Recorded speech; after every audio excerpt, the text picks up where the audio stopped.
जिस रिया पर सुशांत सिंह राजपूत की हत्या वाली साजिश का शक है दोस्तों, उस रिया की बात देश क्यों सुने। सुशांत सिंह राजपूत वाले मामले में एम्बुलेंस को लेकर सवाल किए उठे थे। इस पूरे मामले में सीसीटीवी फुटेज को लेकर सवाल किए उठे थे, क्योंकि दावा ये हो रहा था कि एम्बुलेंस वहां पर एक नहीं पहुंची, एक से ज़्यादा पहुंची। दावा ये हो रहा था कि वहाँ के सीसीटीवी फुटेज खराब हो गए। दावा ये हो रहा था वहाँ सीसीटीवी फुटेज थे ही नहीं। पर जब सच सामने निकल के आया तो लोग चौंक गए। क्यों आखिरकार? सबसे पहले आपको बता दिया जाए, रिपब्लिक में जब संदीप अर्नब के साथ बैठे थे, उनका दावा था कि इस पूरे मामले में एक ही एम्बुलेंस आई थी, और जबकि फ़ोटो तो कुछ और बयां कर रही है। फ़ोटो यहाँ पर दिखा रही है कि इस पूरे मामले में एम्बुलेंस एक नहीं, एक से ज़्यादा थी। अब वो 2 थी, 3 थी, वो आप देख कर बताइए, क्योंकि ये तो साफ दिखाई दे रहा है कि इस पूरे मामले में एम्बुलेंस तो एक से ज़्यादा पहुंची थी। वहीं पर दावा ये हुआ कि इस पूरे मामले में उस बिल्डिंग के नीचे लगा हुआ सीसीटीवी फुटेज सामने कब निकल के आएगा, क्योंकि लोगों ने तो कह दिया था वहाँ पर कैमरा ख़राब था। लोगों ने कहा कैमरा चल ही नहीं रहा था, लोगों ने कहा कैमरा तो था ही नहीं। ये 3 बयान निकल के आए, जिसके बाद जब सच सामने आया तो लोग चौंक गए कि इस पूरे मामले में कोई भी कैमरा ख़राब नहीं था, सब कैमरे चल रहे थे। और ये खुद कंपनी के ओनर ने दावा कर रहा था कि कैमरे चल रहे थे। अब सवाल यहाँ पर 2 उठते हैं। पहले कि एम्बुलेंस वहाँ पर 2 से ज़्यादा या फिर 1 से ज़्यादा क्यों पहुँची।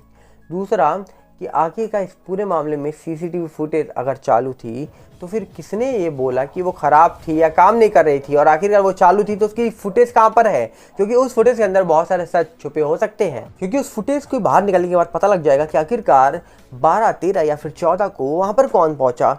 और अगर ये पता लग जाएगा तो सवाल वहीं ख़त्म हो जाएगा कि ये मामला 302 का है या नहीं है, क्योंकि सब जानते हैं कि इस मामले में गड़बड़ बहुत है। क्योंकि सुब्रमण्यम स्वामी जी बीजेपी के लीडर हैं, मेंबर ऑफ पार्लियामेंट हैं, उन्होंने तो शुरुआत से बोला कि मामला 302 का है। नारायण राणे हो, नीलेश राणे हो, नीतीश राणे हो, उनके भी दावे हैं ये मामला 302 का है। और इसमें उन लोगों ने तो कई बड़े शख्स से नाम भी ले लिए हैं। एनके सूद जी ने तो साफ बोला ये मामला मर्डर का है, अंडरवर्ल्ड इन्वॉल्व है इस पूरे मामले को लेकर। और यहाँ पर कहा जा रहा है कि हाल ही में एक बुक भी निकल के आ गई सुशांत के नाम पर, हु किल एसएसआर, जो बुक मिस्टर अय्यर नाम के शख्स है उन्होंने कहा जा रहा है कि लिखी है। और उसके अंदर कई सच छुपे हो सकते हैं जो इस पूरे मामले में पॉजिटिव इम्पैक्ट भी डाल सकते हैं, और हो सकता है कि इस पूरे मामले में नेगेटिव इम्पैक्ट भी डाल दें। पर अब देखने वाला विषय है कि आखिर इस पूरे मामले में सच निकल के क्या आएगा, क्योंकि सच तो छुपा है। अब सच कौन निकालेगा ये कोई नहीं जानता, क्योंकि इस पूरे मामले में एम्बुलेंस कितनी आई इसको लेकर सवाल उठा रहे हैं। और आखिरकार इस पूरे मामले में कैमरे की फुटेज कहाँ हैं उसको लेकर भी सवाल उठ रहे हैं। तो अब इन दोनों के सवालों के जवाब कब मिलेंगे कोई नहीं जानता, पर देखने वाला विषय है कि इनके जवाब क्या वक्त आने से पहले मिल जाएंगे या फिर से ये मामला डिले होता जाएगा, और इतना डिले हो जाएगा कि 2023 भी निकाल देगा, क्योंकि तीसरा महीना तो चल ही रहा है 2023 का। अब देखने वाला विषय है कि बचे हुए 9 महीने जो है, इस 9 महीनों के अंदर क्या सुशांत को न्याय मिलता है वो हम देख पाएंगे, या फिर ये मामला फिर से आगे बढ़ जाएगा। मैं चाहूँगा आप अपनी राय जरूर रखिए कमेंट्स में, क्योंकि आपकी राय जानना बहुत ज़रूरी है। हम उम्मीद करेंगे कि आप अपनी बातें जरूर रखेंगे कमेंट्स में, क्योंकि आपको बता दिया जाए जहाँ पर नीतीश राणे हो, जो नारायण राणे जी के बेटे हो, उनका ट्वीट भी बहुत ज़्यादा वायरल हुआ था जब उन्होंने लिखा था एक ट्वीट में कि खेल आपने शुरू किया है, खत्म हम करेंगे, न्याय मिलेगा, जस्टिस फॉर दिशा सालियान। ये ट्वीट उन्होंने करा था जब महाराष्ट्र में सरकार दूसरी थी।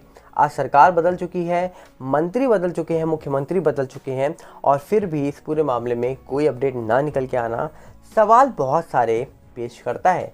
क्या आखिरकार इस मामले में जो इन्वॉल्व था उसके साथ कुछ चीज़ें हो गई हैं, या फिर इस पूरे मामले में जो शख्स एक्यूज्ड है उसके साथ किसी की बातचीत हो गई है, गुफ्तगू हो गई है अकेले बंद कमरे के पीछे, या फिर कुछ लोगों ने सवाल उठाए थे जैसे अर्नब गोस्वामी जी ने बोला था कि डील नहीं होनी चाहिए, तो क्या वो हो गई है। इसको लेकर भी सवाल उठते रहे थे इस मामले पर। अब देखने वाला विषय है कि कब क्या निकल के आएगा कोई नहीं जानता, पर उम्मीद पर दुनिया कायम है, तो उम्मीद हमको नहीं छोड़नी पड़ेगी कि इस पूरे मामले में कुछ नहीं निकल के आने वाला है।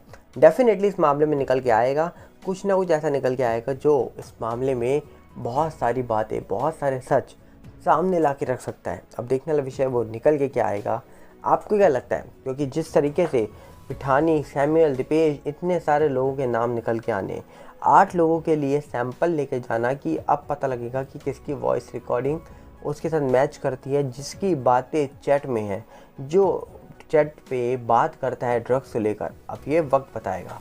पर क्या लगता है, कमेंट बॉक्स आपके लिए खुला है, हम चाहेंगे आप अपनी राय रखिएगा कमेंट्स में। मिलते हैं बहुत जल्दी, नमस्कार, जय हिंद।